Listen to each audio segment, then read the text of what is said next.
Russia claims to have foiled a three-pronged Ukrainian naval drone attack against the key bridge linking Moscow-occupied Crimea to the Russian mainland.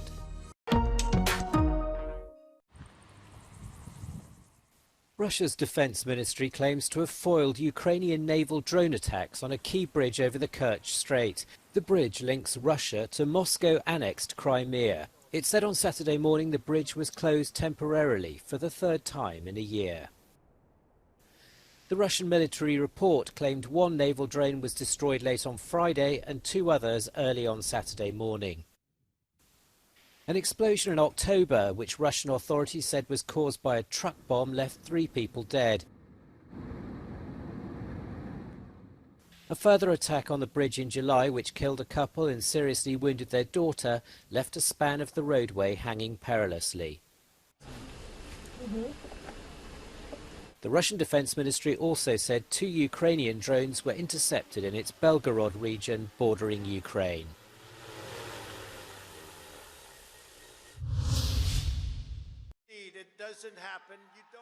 Dominic Passola, a member of the Proud Boys group that led the US Capitol siege and riot on January the 6th, 2021, was sentenced to 10 years in prison by a US federal judge.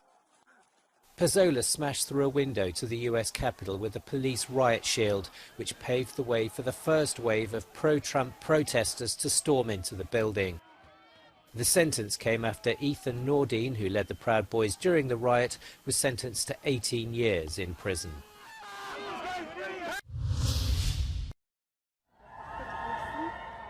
The red carpet was rolled out for Pope Francis as he met Mongolian President Ukna Korelsuk, who was wearing a traditional deal tunic.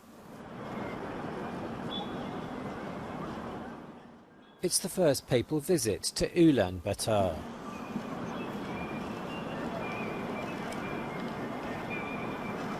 Fettered in the morning with an official welcome ceremony and honour guard, the Pope is visiting a country with fewer than 1,500 Roman Catholic citizens.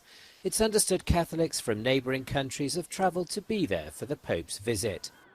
The massed ranks of Mongolia's honour guard, descended from the warriors of Genghis Khan, served as a reminder of the country's strategic location between China and Russia. The Pope will also visit Ulaanbaatar's cathedral.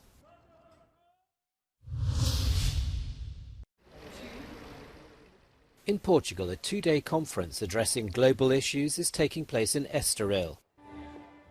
Under the banner Rehumanizing the World, the 8th edition of the Estoril Conferences is bringing together thought leaders from the worlds of academia, politics, commerce and media. They've addressed international topics under the conference headings of people, planet, peace and policies. Keynote speakers have included Nobel laureates, environmental activists, artists and the President of Portugal. What we are seeing today is that it's very quick, the change the world is facing and Europe is facing.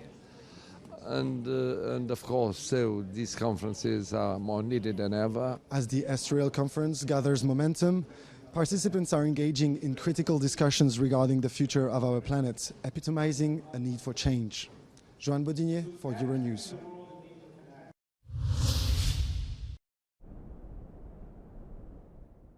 Saudi Arabia's 2 most successful clubs, Al Hilal and Al Ittihad, faced off in the Saudi Pro League.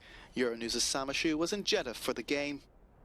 Well, it's known to many here as the Saudi Classico, and it did not disappoint. 2 of the country's biggest sides from the 2 biggest cities going head-to-head. It finishes Al Ittihad 3, Al Hilal 4. A quite brilliant performance from the away side, who leapfrog their biggest rivals to top of the Saudi Pro League table. The pre-match build-up was all about Karim Benzema and Neymar, with the latter not featuring tonight due to injury. But it was Aleksandar Mitrovic who stole the show with a brilliant hat-trick, including one of the best volleys you're likely to see all season. The Saudi Pro League has shaken up football with some really high-profile signings, not least Cristiano Ronaldo, who began the revolution at the back end of last year. There will be incredible sums of money offered to many of Europe's top talent. Will they move away? Well, on the evidence of tonight, they're more than happy to play here in Saudi Arabia and put on quite a show. Sam Ashu for Euronews in Jeddah.